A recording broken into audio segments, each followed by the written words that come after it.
on va commencer. Bonjour à tous, c'est un véritable plaisir d'être ici avec vous à Monaco. Je m'appelle Samart et je suis très ravi d'animer cette table ronde aux côtés de Dorothée, Marian et Reynald, que je vais appeler sur l'étage bientôt. Mais avant cela, j'avais quand même une petite histoire à vous raconter.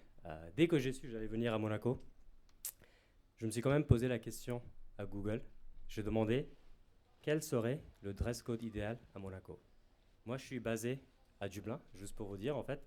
Et à Dublin, ça ressemble à ça depuis le début d'année. Voilà. En fait, ça n'a pas vraiment changé à Monaco, comme vous voyez aujourd'hui. C'est quand même, ça reste intéressant. Mais j'espère que demain, ça va peut-être changer. J'ai quand même gardé le parapluie. Et peut-être, si vous restez avec nous demain, vous allez voir cette chemise. Je ne peux pas dire si c'est vrai ou non, mais on verra ça demain. À part l'anecdote, en fait, on traverse vraiment un moment charnière en ce moment. Avant, si on parlait de retail, en fait, les années d'avant, le retail s'était concentré sur l'optimisation. Aujourd'hui, avec l'IA, tout est en train de changer. Le consommateur, avec l'IA, a vraiment changé. Le client, il passe pas par une ligne droite, il navigue, il papillonne, il cherche des questions, il cherche des réponses. Et c'est vraiment dans cette labyrinthe où il faut vraiment être là où la découverte est et où les décisions sont prises. Nous, chez Google, on peut vraiment vous aider là-dessus parce qu'on a développé ce qu'on appelle les 4 S chez Google. C'est Searching, Streaming, Scrolling et Shopping. En searching, en fait, c'est là où il faut rendre compte que chez Google, il y a à peu près plus de 5000 milliards de recherches qui sont faites par an. Je vais répéter ça parce que même moi, j'avais difficulté à avoir cette chiffre en tête, mais c'est quand même 5000 milliards de recherches par an qui sont faites chez Google et c'est vraiment là où l'intention est née. En termes de streaming, il y a à peu près 1 milliard d'heures de vidéos qui sont regardées sur YouTube quasiment tous les jours sur TV. Et en scrolling, il y a plus de 2 milliards des utilisateurs mentionnés sur Short. Et en shopping, il y a à peu près 82% des parcours où les utilisateurs découvrent des nouveaux produits, services ou marques sur Google et YouTube.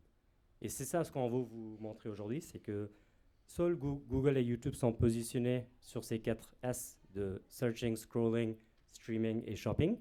Et c'est là où on peut vraiment faire la différence. Quand on parle plus spécifiquement d'ailleurs de search, Google Search aujourd'hui passe de l'âge d'information à l'âge d'intelligence. C'est là vraiment où on voit que ça devient plus intelligent, plus personnalisé et même plus agentique. D'ailleurs, je ne sais pas si vous êtes au courant, mais aux États-Unis, il y a déjà le consommateur augmenté qui est prêt et dans les pays où il y a AI Overview, il y a plus de 77% des décisions sont prises en plus rapidité avec plus de confiance. En effet, en fait, aujourd'hui, on passe à l'émergence du consommateur augmenté. Et d'ailleurs, c'est ce que je voulais vous dire avant, mais aux États-Unis, on a aussi des nouvelles expériences de shopping qui sont très agentiques. On peut, je sais pas si vous en souvenez, mais au début de la présentation, je vous ai quand même montré le try-on, où on peut avoir des chemises différentes. C'était pas moi, c'était l'IA qui avait fait ça. Et il y a aussi des éléments de agentic calling et agentic checkout qui sont faits de ce côté-là. Tout est vraiment à cause de la puissance de Gemini qui est au service de votre ROI. En fait, aujourd'hui chez Google, Gemini est vraiment là pour aider avec tout ce qui est AI Max et tout ce qui vous aide aussi sur le PMax et Demand Gen. C'est là où on donne le pouvoir de Gemini à quasiment tout notre produit de la publicité et on voit vraiment que les résultats sont là. Aujourd'hui, si on parle de ROAS, d'ailleurs, le ROAS de Google est déjà plus élevé que certains de nos compétiteurs et on est très très fiers de ça en ce moment. Alors vous vous demandez peut-être c'est quoi le nouveau Retail Mandat. Nous on l'a focalisé sur les 3 T. On les appelle, c'est en anglais, on les appelle Trusted, Tailored et Transaction Ready. En Trusted, c'est vraiment la confiance. C'est vraiment ce qu'on donne à nos consommateurs. En Tailored, c'est vraiment toutes les expériences personnalisées qui, grâce au l'IA, permet vraiment de voir tout ce qui se passe autour de la personnalisation. Et Transaction Ready, c'est vraiment dans tout ce qui est l'immédiateté aujourd'hui. parce que la recherche est vraiment faite d'une façon différente aujourd'hui sur le marché avec l'IA. On passe vraiment par une transformation structurelle et j'espère qu'on va quand même parler aussi avec de nos clients fidèles sur ça, mais vous allez voir que l'IA a fondamentalement changé en fait la façon dont le retail est aujourd'hui sur le marché. Et d'ailleurs, parlons de ça, moi j'aimerais bien quand même inviter Reynald et Marion de Blanche Sport. C'est quand même une marque, on va quand même taper là-dessus. Hein.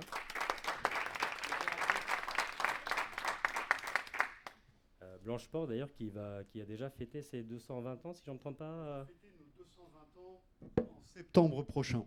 C'est très bien. Et aussi, j'aimerais bien inviter Dorothée sur... Pardon. Groupe Seb, Dorothée. Ouais. Alors, ça fait quand même, en termes de... chez Groupe Seb, vous avez quand même des marques comme Moulinex, Rowenta et Tefal, si je ne me trompe pas. Moulinex, pardon, voilà. Moulinex. Bienvenue quand même, on est très plaisir d'avoir avec vous. Merci à tous les trois d'être avec nous aussi aujourd'hui. Vous m'entendez avec Oui. Parfait, très bien. Et de partager vos challenges de vos marques. Dorothée, on va commencer par vous quand même. Groupe Seb gère des marques iconiques qui font partie de le patrimoine français. Comme tout le secteur du retail, vous êtes confronté à la fragmentation des parcours d'achat. Quels sont vos principaux challenges ? Alors même si le groupe Seb est leader du petit électroménager dans le monde et en France, avec des marques quand même emblématiques, aujourd'hui on est face à un contexte, on doit s'adapter à un contexte de modes d'achat qui ont évolué. On a le e-commerce qui est venu rebalayer les cartes et nous bousculer tous. Maintenant c'est l'ère du social commerce, c'est un virage qu'on a très bien pris en Asie, dans nos filiales asiatiques et qui arrive là en Europe. Et demain, on devra faire face à l'agentique commerce aussi et apprendre ces nouveaux codes. Il y a aussi la relation de la marque au consommateur qui a évolué avec la montée en puissance des influenceurs ou l'importance des avis conso aussi qui finalement viennent en intermédiaire entre la marque et le conso et jouent un rôle de prescripteur. Donc on est moins dans une relation verticale descendante comme avant. Et enfin, au quotidien, on doit faire face à une concurrence hyper agressive en termes de prix, en termes d'agilité, de rapidité, time to market, concurrence surtout qui vient de Chine. Donc, comme nous le disait notre patron il y a encore moins d'un mois, être bon ne suffit plus, il faut qu'on soit excellent, il faut qu'on soit excellent au quotidien. Et c'est là où voilà, on est face à ce challenge de devoir s'inscrire dans une trajectoire de croissance durable et rentable. Et on est obligé de réinventer nos manières de fonctionner parce que nos modes de fonctionnement d'il y a encore quelques années ou même de quelques mois ne sont plus suffisants. Et on se rend compte que l'humain n'est plus suffisant. Et c'est là où toutes les solutions d'IA deviennent très intéressantes pour amplifier nos moyens. Merci Dorothée. Effectivement, les difficultés, tu évoques, ce n'est pas une synonyme d'une simple crise passagère, mais c'est vraiment une transformation structurelle. Reynald, de votre côté ? Alors nous, je vais rejoindre Dorothée, mais je vais faire un peu d'histoire quand même pour nous aussi. Nous, on a 220 ans d'existence. Au départ, on était une filature industrielle, c'est-à-dire qu'on fabriquait notre linge de maison et sans intermédiaire, directement de l'usine vers le consommateur. C'était un peu les facteurs clés de succès de l'époque. Ensuite, vers 1930, on est devenu un vendeur VPCiste. Là, du coup, sur le modèle basé sur la commande par catalogue, mais toujours sans intermédiaire. Et depuis 2005, nous sommes e-commerçants. Et on parallélise, on va dire, la vente sur catalogue et l'e-commerçant. Ce qu'on vit actuellement, c'est un peu ce qu'on a connu à l'époque du e-commerce. On est passé à l'époque du e-commerce, juste avant, c'était le Minitel. Ensuite, on a basculé, on va dire, sur l'ordinateur. Et aujourd'hui, avec l'arrivée du mobile, on est complètement sur une transformation des usages. Et donc, par rapport à tout ça, on va dire que, voilà, comme chez Dorothée, même si on n'a pas tout à fait le même business model, mais en fait, l'humain ne suffit plus pour répondre à toutes ces intentions. Donc, en fait, on va dire à tous les niveaux, que ce soit en bas du tunnel, sur le site, on va dire l'application, et en haut du tunnel, on se base, on va dire, sur de l'intelligence artificielle pour tenter d'adapter le contenu en fonction des supports et de la cible. En parallèle aussi, nous, dans notre modèle, il y a quand même le catalogue qu'on a été obligé de réinventer. Donc, en fait, par rapport à tout ça, On a un vrai savoir-faire en termes de correspondance. On a réinventé notre catalogue en personnalisant le catalogue. C'est plutôt un levier maintenant, on va dire, de communication premium, qui lui-même est personnalisé à partir de la data qu'on a à disposition. Lui-même connecté, on va dire, au site web et à l'application, parce qu'on utilise ça en guise de ce qu'on appelle chez nous, dans notre jargon, le drive to web, en fait, pour inciter la cliente. C'est un levier, on va dire, pour venir sur le site internet. Et on a un autre gros défi, c'est que nous, notre cible, en fait, on va parler de silver economy, mais nous, la cible, c'est la quinca, en fait. Voilà, je tiens à le préciser parce que souvent on se dit « Ah, tu travailles chez Blanche-Porte, mais c'était l'enseigne de ma grand-mère. » Nous, notre cible, c'est la quinca.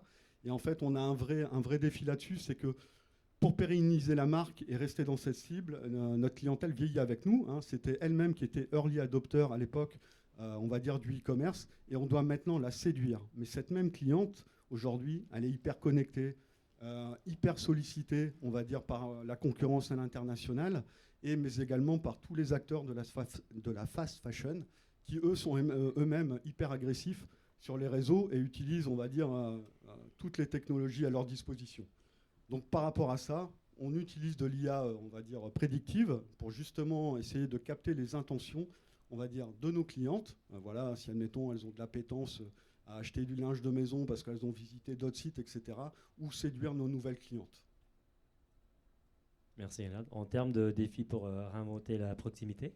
Alors oui, sur la proximité, alors il faut qu'on insiste un peu là-dessus aussi. Nous, on n'est pas retailer, on n'a pas de magasin physique, donc on n'a pas de lien physique. La cliente en direct, notre seul lien, c'est, on va dire, sur le digital et notre catalogue. Donc nous, notre catalogue, c'est vraiment un levier de proximité, en fait. Donc on se sert de tout notre savoir-faire de correspondance, justement, qu'on enrichit, on va dire, avec notre savoir-faire on va dire, la connaissance client, également notre savoir-faire de création de produits. J'en profite aussi pour dire que nous, on crée 95% de nos produits. Et à travers ça aussi, on a un vrai savoir-faire, on va dire, en mise en scène de nos produits. Les catalogues, on a une culture de mise en scène et tout ça. Et on a un savoir-faire aussi chez Blanche-Porte, c'est l'animation des ventes. On va dire, en tant que VPCiste, vous avez dû connaître ces mécaniques, on va dire, à l'époque où maintenant, je pense qu'on les mettrait sur le marché, plus personne ne comprendrait comment elles fonctionnent. Mais on a un vrai savoir-faire au niveau des animations des ventes. Donc nous, le but de tout ça, c'est de capitaliser sur tout ce savoir-faire, que ce soit online et offline, et justement de capter les intentions et de coupler ça avec l'IA de Google. L'IA de Google plutôt en haut du tunnel. On va dire en haut du tunnel, dans notre jargon, c'est faire venir tout ce trafic sur le parking de Blanche-Porte. Et ensuite, on capitalise en bas du tunnel sur d'autres types d'intelligence artificielle pour personnaliser, on va dire, le parcours. Merci, Leonardo. Je viens de compter, je pense qu'on a dit le mot IA 100 fois. Du coup, merci d'avoir parlé de ça. Mais quand même, vos challenges respectifs, vous deux, vous avez amené à mentionner l'intelligence artificielle comme un véritable outil pour booster la croissance. Quelles sont les parties prises vis-à-vis de l'IA dans les deux stratégies de marque? Dorothée, on commence par toi. Alors, nous, notre parti pris a été d'utiliser l'IA, enfin d'avoir un lâcher-prise maîtrisé vis-à-vis de l'IA, de l'utiliser, mais avec une grande surveillance humaine derrière. L'IA nous permet de répondre à l'enjeu de rapidité, d'agilité, d'ajustement des plans. Voilà, c'est une vraie nécessité pour faire face à la concurrence dont je vous parlais tout à l'heure. Pourquoi ? Parce que seule l'IA est en capacité d'analyser en temps réel une volumétrie colossale de signaux et de réajuster les curseurs en fonction, typiquement la stratégie de bidding, voilà, qui va être optimisée selon toute la data qui est analysée. Le deuxième bénéfice de l'IA, c'est que ça permet de passer d'un modèle réactif à un modèle prédictif et personnalisé. Donc on passe d'une approche de réaction, je cherche un mot-clé, à une approche d'anticipation. Donc on vient chercher un consommateur avant même qu'il formule sa requête. C'est Dorothée. Rénal, de votre côté?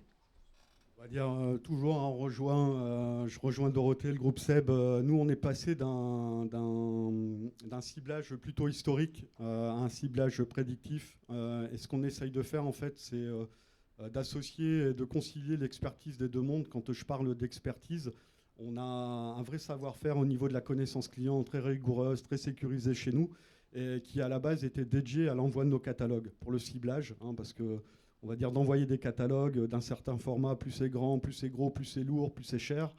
Voilà, donc en fait, tout ce savoir-faire, maintenant, on essaye de le mettre à disposition de l'IA pour améliorer les algos et justement de mieux cibler, on va dire, sur les différentes plateformes.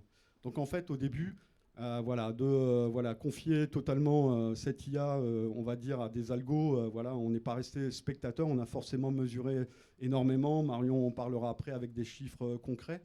Mais voilà, donc tout ça, couplé, on va dire, avec notre savoir-faire. Nous, on utilise l'IA de Google en haut du tunnel, Salesforce en bas du tunnel. Et voilà, nous, Google, pour justement capter, on va dire, les leviers de croissance, enfin plutôt la croissance, là où on ne la voit pas. Forcément, nous, on voit plein de choses, on va dire, au niveau du parcours, dans le magasin, mais on ne voit pas ce qui est au-dessus de nous. Donc en fait, on laisse ça à Google gérer pour nous. Et voilà, jusqu'à présent, ça se passe pas trop mal.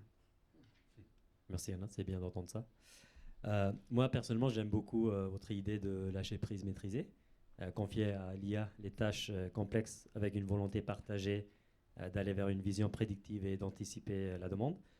Comment cela-t-il traduit concrètement d'un point de vue média, Dorothée? Quel pivot stratégique avez-vous donc déclenché?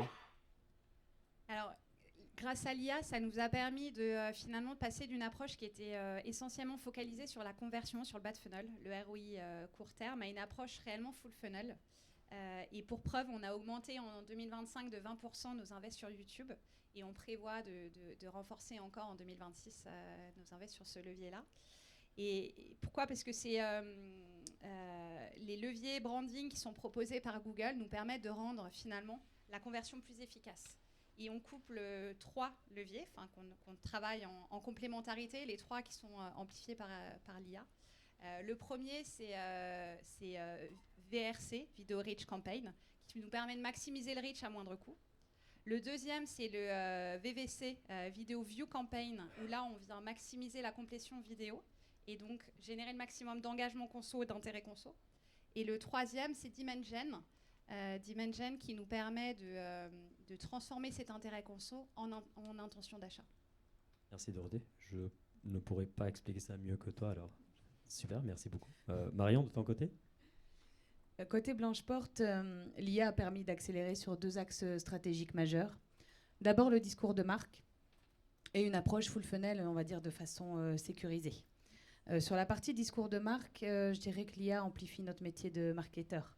Je dis toujours, c'est d'abord la bonne stratégie de contenu avant de pouvoir se poser la question de comment j'adresse le full funnel. Donc, les algos qui testent finalement en temps réel des milliers de requêtes pour trouver le meilleur mix texte-image, c'est déjà une puissance qu'on a pu mettre en place. Et c'est adresser le bon message à la bonne cible au bon moment. La partie finalement sécurisation de comment j'adresse le full funnel, nous historiquement on est quand même dans une culture très, très perf de notre approche acquisition et plan média. Donc là ça nous a permis en fait tout doucement d'aller vers du middle ou du haut de funnel avec notamment le format Dimension qu'on a pu tester pas seulement pour adresser du format un peu plus branding que ce qu'on avait l'habitude de faire, mais pour pouvoir capter de nouvelles audiences et être vraiment sur de la génération de nouvelles intentions d'achat. Et l'IA, dans tout ça, permet de trouver finalement le bon mix d'investissement aussi pour avoir une rentabilité globale finalement du compte et maximiser les performances. Merci Marion. C'est vrai qu'on oppose souvent branding et performance, mais avec cette approche full funnel, vos 2 marques ont réussi à combiner le meilleur de 2 mondes pour en faire un véritable moteur d'agilité. Concrètement, après cette partie prise forte de réinvestir sur le upper funnel, que se passe-t-il côté lower funnel? Commençons par vous, Marion. Oui, alors c'est vrai qu'on a cet objectif d'aller capter des nouvelles audiences, rajeunir la cible, ça rejoint un peu ce que disait Reynald, aller chercher finalement tout ce volume qu'on peut encore adresser avec ce positionnement. Donc depuis le lancement de Dimension, on a multiplié par 2 les investissements. Donc on remplit notre objectif d'aller toucher vraiment plus de monde, mais c'est aussi plus de budget.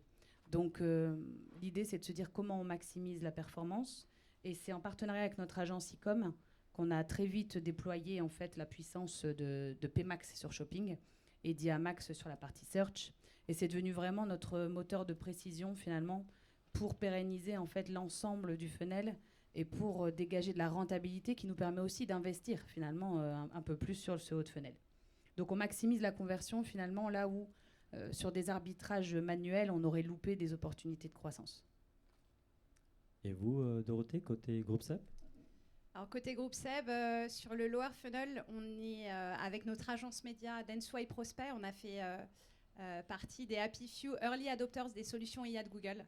Et on était parmi les premiers à les tester à une telle échelle avec une telle ambition. Donc hyper satisfait des résultats. Et concrètement, on a activé 3 leviers, ou 3 solutions d'IA proposées par Google. Et Max, couplé à nos campagnes PMax, sur des campagnes search qui étaient déjà matures et bien optimisées. Alors, est-ce que vous savez que ceux qui connaissent AMAX lèvent la main, s'il vous plaît, ouais, du coup, il y a C'est bien de voir ça. Une minorité quand même. Du coup, je refais une petite. Il y a peut-être tout le rang Google de derrière. Voilà, c'est ce que je disais, ouais. Ok. Donc, je vais vous redonner les avantages des AMAX. Ça permet 3 choses. Ça permet d'élargir le champ sémantique de mots-clés, donc d'identifier finalement des nouvelles opportunités de mots-clés, de créer des composants d'annonces automatiquement et les plus pertinents en fonction de la personne qui recherche. Et le 3e bénéfice, c'est que ça permet de sélectionner l'URL de redirection, la landing page, en fonction de la personne qui recherche pour que, pareil, soit le plus approprié. Et donc voilà, on touche plus de monde avec des messages personnalisés et donc plus pertinents. Donc il y a cette vraie logique d'efficacité. Donc ça, c'est la première solution qu'on a exploitée en lower funnel et qui est maintenant scalée partout. Il y a le Smart Bidding Exploration. Là, on sort des sentiers battus, des ciblages traditionnels qu'on a l'habitude de faire dans nos paramétrages de campagne manuels.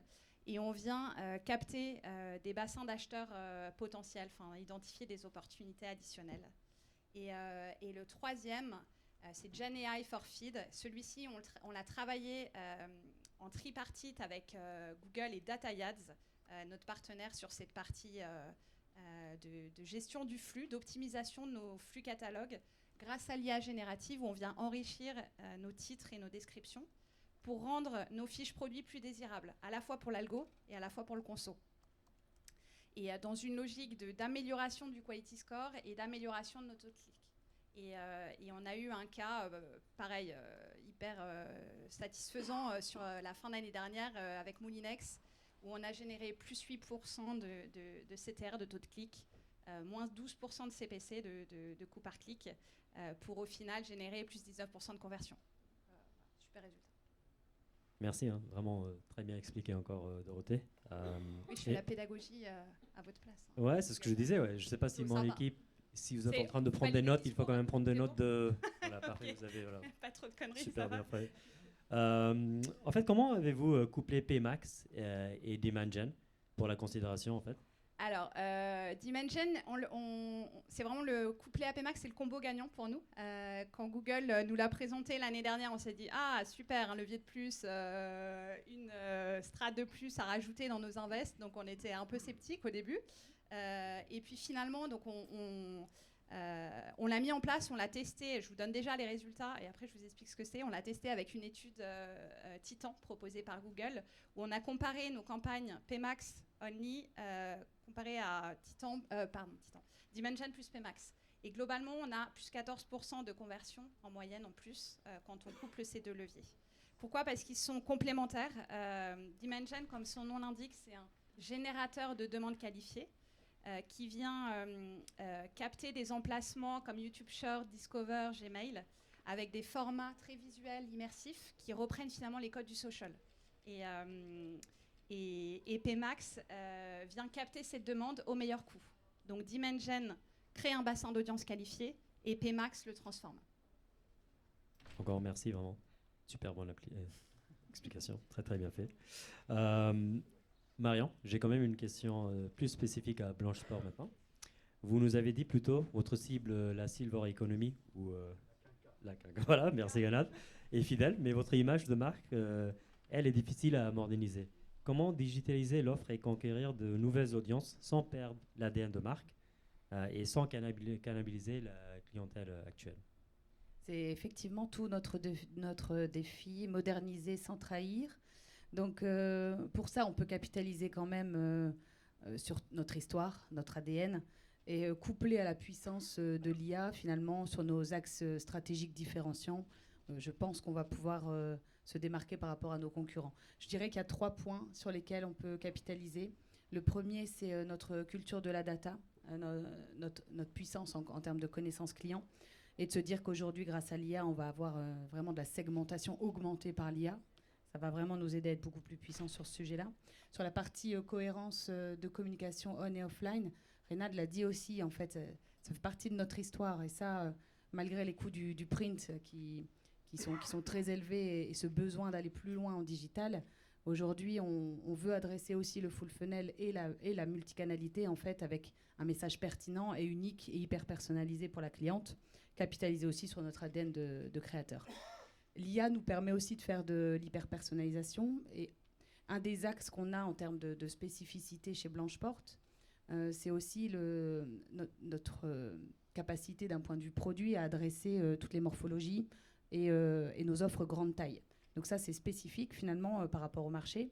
Et ce positionnement-là, on va pouvoir utiliser l'IA en fait finalement pour faire de l'hyper-personnalisation dans notre stratégie de contenu. Et dans un monde de plus en plus inclusif, ça peut être aussi quelque chose qui nous démarque des autres. Très très bien pour l'innovation. Justement, là-dessus, j'en ai pas parlé avant, mais en fait, l'IA, pour nous, on se concentre sur notre savoir-faire, en fait. On préfère passer notre temps à enrichir l'IA avec toute la donnée qu'on maîtrise de bout en bout, afin d'améliorer les algos. Et vraiment, notre savoir-faire, il est là-dessus. Et donc, au début, c'est sûr que de confier ça, on va dire, à des IA, et voilà, il a fallu convaincre en interne. Mais on a vraiment une démarche, on va dire, ça rejoint un peu ce qui se disait à la plénière. À tous les strates, on va dire, des métiers, on développe des agents pour faire des collaborateurs augmentés. Et on passe notre temps, en fait, à essayer de, justement, alimenter ces algos pour aller chercher plus de rendement ou plus de conversion, que ce soit en bas et en haut du tunnel. Mais vraiment, c'est le temps qu'on passe. Mais on embarque tout le monde, en fait. Il y a un petit message, ça peut vous servir chez vous. On a une démarche aussi d'IA pour tous en interne. Peut-être que vous l'avez dans certaines boîtes et tout, mais voilà, c'est l'IA pour tous qui est enfermé dans un univers sécurisé, mais c'est justement pour pousser et essayer d'accompagner tous les collaborateurs, on va dire, de l'entreprise autour de l'IA, et puis pour limiter les peurs autour de ça. Ouais, ça dévie un peu du sujet là, mais je pense que c'est important. Non, c'est parfaitement sur le sujet là. Merci beaucoup. Merci pour ça. En fait, l'innovation et l'IA ne passent pas sans prendre des risques. Et c'est clair que vous avez tous les deux, comme marque, prise des risques. Mais avec des risques, il y a quand même des contraintes et des craintes qui viennent avec. Dorothée, pour vous, c'était quoi en termes de crainte? Alors, pour nous, la crainte au début, c'était... on avait du scepticisme parce que finalement, il y avait l'effet boîte noire et on était à l'aveugle sur là où l'algo allait diffuser en termes de plateforme, en termes d'emplacement. Donc on perdait complètement le contrôle, en fait, ce sentiment-là de perdre le contrôle. Donc dans l'approche, on l'a testé à petite échelle au début. On a appris et on l'a scalé dès qu'on a eu des résultats satisfaisants. Et qui sont arrivés à chaque fois là, qu'on a testé. Je pense que dans le retour d'expérience que je peux partager sur ce qui nous a fait passer le cap et pourquoi on a levé la main pour faire partie des bêta-testeurs de toutes ces solutions, je pense que c'était la curiosité aussi, l'envie de mettre l'IA à l'épreuve de campagnes qu'on jugeait déjà très matures et très bien optimisées manuellement avec l'agence. Et on a été impressionné par cette marge de progression qui est encore possible. Donc voilà, ça c'est super rassurant. Merci Dorothée. Marion, de votre côté? Sans surprise, un petit peu, je rejoins Dorothée sur l'effet boîte noire. C'est vrai qu'avec plus de 200 ans d'existence et puis une data structurée, réconciliée, historiquement, on n'a pas forcément envie de la confier à n'importe qui ou n'importe comment en tout cas. Donc je dirais que ce qui a pu nous rassurer finalement, c'est aussi un peu comme quand le display programmatique est apparu finalement, où on était d'abord sur une stratégie où on choisit un support, puis finalement on est passé à une stratégie où on cherche l'individu, peu importe où il est. Je dirais que là, le fait d'avoir pu être bêta-testeur, nous aussi, sur les innovations Google, ça permet de prendre le virage, en tout cas. Et notre agence e-com aussi nous a permis de faire pas mal d'A/B tests pour pouvoir, du coup, être early adopter sur ce sujet-là. Pour rejoindre la plénière aussi de début d'après-midi, finalement, si on n'y va pas, les concurrents y seront. Donc de toute façon, voilà, il y a un vrai sujet. Et aujourd'hui, on est plutôt en innovation, on est plutôt en amélioration continue. On cherche en tout cas à itérer avec agilité. Ça fait partie aussi de nos valeurs de manière générale côté Blanche Porte. Donc on a pu lever ces freins-là en tout cas. Merci, très bien de voir ça.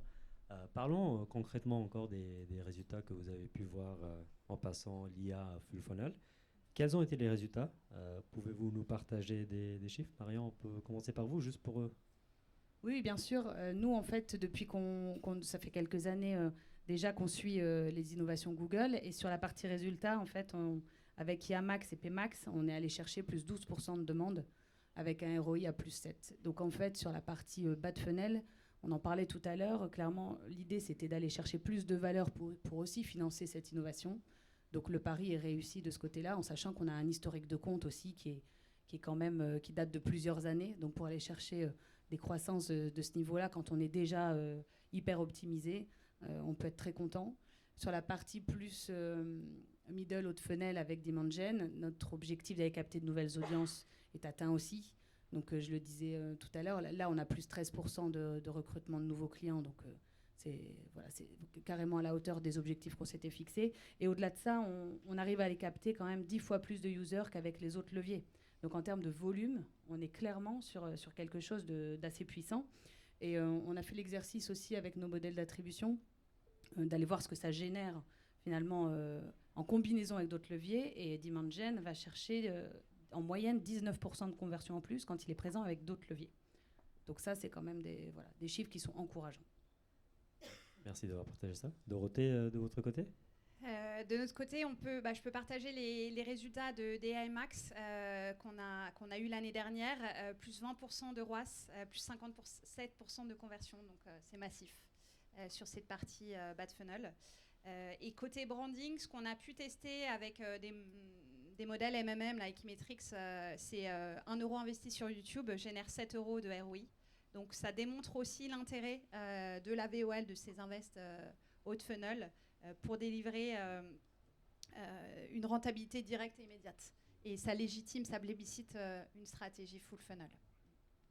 Merci. Du coup, est-ce qu'avec ces résultats, on peut dire que le marketing est un centre de profit et non pas de coût? Ça vous fait rire? Ouais. Ça vous fait rire, voilà. Marion? Évidemment que la puissance de l'IA doit nous permettre de faire de la profitabilité sur les investissements supplémentaires qu'on mettra sur la table, mais qui permettent aussi d'adresser nos enjeux stratégiques. On a un pilotage plus réactif, plus fin. Donc sur le prisme quantitatif, je dirais que c'est un enjeu presque de survie pour les retailers ou les acteurs français. Mais j'aime bien aussi le regarder sous le prisme qualitatif, qui pour moi est indissociable. On a parlé de stratégie de contenu, de discours de marque, et à quel point l'IA peut aider sur ce prisme-là. Mais je pense que ça permet aussi de se recentrer, nous, sur nos enjeux stratégiques moyen-long terme. C'est-à-dire qu'en laissant un peu de pilotage automatique et de lâcher prise, finalement, on se concentre aussi sur nos métiers, on se concentre sur comment on prépare l'avenir dans cet écosystème quand même, et ce contexte général qui est pas simple. Et au-delà de ça, je pense que ça questionne aussi, sans paraphraser ce qui était dit par Zalando dans la plénière de début d'après-midi, mais ça questionne sur les enjeux de gouvernance aussi et de compétences et d'organisation au sein de nos équipes. Il y a un vrai sujet de transformation digitale en fait en adressant ce sujet-là, et un sujet d'innovation et d'un virage qu'on ne peut pas ne pas prendre. Merci Marion. Dorothée? Ouais, chez nous, il y a eu une petite révolution, je dirais, qui s'est opérée au cours des 6-9 derniers mois dans l'approche du COMEX vis-à-vis des investissements digitaux, enfin dans la façon dont ils les perçoivent, où ils sont plus perçus comme la première des dépenses à couper en temps de crise, mais vraiment comme le carburant qui nous permet de générer de la demande et de fueler la croissance. On est le petit électroménager sur un marché d'offres. Personne n'a foncièrement besoin d'une air fryer, par exemple. Et donc, c'est nous, en tant que marque, qui venons mettre à disposition ces offres et finalement créer la demande. Donc, les investissements digitaux nous permettent de rendre visibles ces offres et de créer cette demande Donc voilà, il y a eu ce changement de mindset qui s'est opéré récemment, depuis moins d'un an, et qui est tout en faveur de nos équipes. Maintenant, j'ai que envie d'acheter un air fryer, mais ok, très bien fait. Un Cookéo maintenant, un Cookéo. Et une chemise à fleurs chez Blanche Porte. Non, mais en tout cas, vraiment, merci beaucoup pour ce partage sans filtre. Merci à Dorothée, merci à Rénal, merci à Marian. Je pense qu'on peut voir que l'IA devient vraiment un levier de transformation business. Je pense que soit pour protéger les marques, soit pour conquérir des nouveaux poches de croissance. Et en fait, au final, le marché n'est plus subi, il est devancé. Je pense que vous deux, vous avez quand même montré que le client est au centre de parcours fragmenté et omnicanal. Et j'espère que tout le monde a pu le voir. Je pense qu'on a quand même dit 1000 fois l'IA, mais l'importance de l'IA aujourd'hui qui est là. Et du coup, merci beaucoup d'être là pour ce table ronde. C'était un vrai plaisir pour moi. Et merci à Google pour l'invitation. Merci.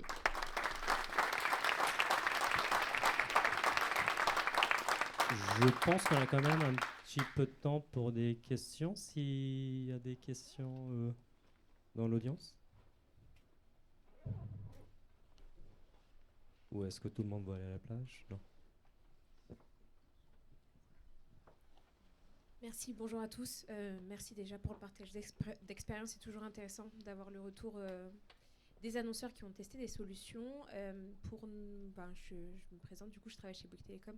Je suis responsable acquisition. J'ai testé certaines des solutions dont on a parlé tout à l'heure et j'avais une question sur le contrôle, si je puis dire, de l'utilisation de l'intelligence artificielle. Si je prends l'exemple de AI Max qu'on a pu tester chez nous, on a pu voir certaines incohérences dans les annonces qui étaient proposées par l'IA. Est-ce que vous avez des conseils, des astuces pour optimiser, appréhender ces sujets où finalement les annonces ne sont pas toujours comme on aimerait qu'elles expriment notre offre ou notre produit? Nous, on n'a pas eu ce cas spécifique. Non, on ne l'a pas rencontré. On ne l'a pas rencontré non plus. Je dirais qu'on a une bonne agence, je ne sais pas s'il y a un sujet là-dessus, mais on a une agence qui contrôle en fait et qui pilote et qui nous accompagne vraiment aussi. Je parlais du fameux mix sur les parties assets créatifs, d'aller chercher le meilleur mix image-texte. Je pense que c'est aussi notre rôle de contrôler ce qu'on donne en amont à l'IA. Il y a un enjeu de data, on le sait, hein, l'IA ne peut pas faire de miracle si la data qu'on fournit en amont n'est pas suffisamment encadrée.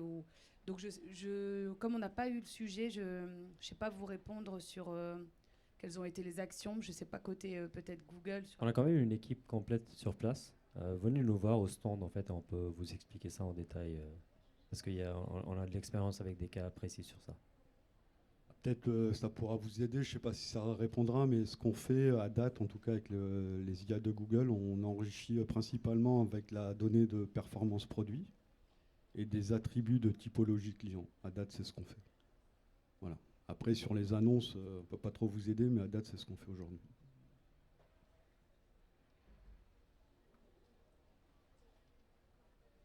D'autres questions dans l'audience?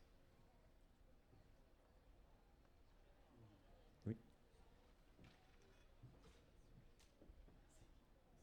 Bonjour, merci pour la présentation, très intéressant. Je m'interrogeais là, vous parliez de le upper funnel, le low funnel, entre finalement demand gen, vidéo reach, AI Max, Pmax.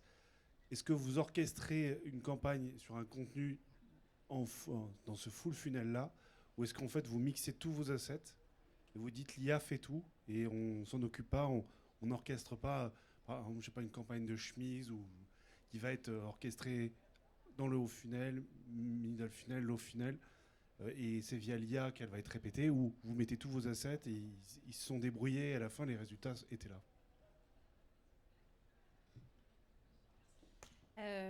C'est François.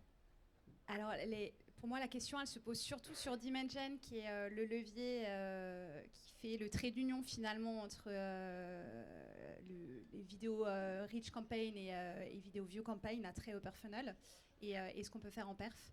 Et oui, on mixe tout et on vient finalement greffer dans Dimension nos contenus qu'on utilise en social. Et c'est là où il ils sont poussés sur des formats YouTube Short et compagnie, enfin en format vertical. Donc oui, la réponse est oui. Et ça, globalement, c'est une stratégie qu'on applique un peu avec toutes les plateformes parce que finalement, on a des surprises par rapport aux a priori qu'on aurait pu avoir, de se dire cette typologie de contenu est plus efficace à telle phase du funnel ou sur voilà, tel emplacement. On voit de tout. Donc maintenant, on applique globalement cette stratégie. Je te rejoins, Dorothée. En fait, le principe d'en donner le plus possible pour alimenter l'IA, en fait, c'est ce qui fait qu'on peut optimiser et trouver la meilleure combinaison, maximiser la performance. Mais je parlais aussi, à contrario, de cohérence multicanale et du même message dans tout le funnel, etc. Donc, on fait en sorte que ce ne soit pas non plus n'importe quoi et que quand on adresse finalement un mix d'assets créa, quand on les donne à l'IA en tout cas, on fait en sorte, quoi qu'il arrive, que ce soit cohérent et que ce soit aligné avec le plan commercial du moment.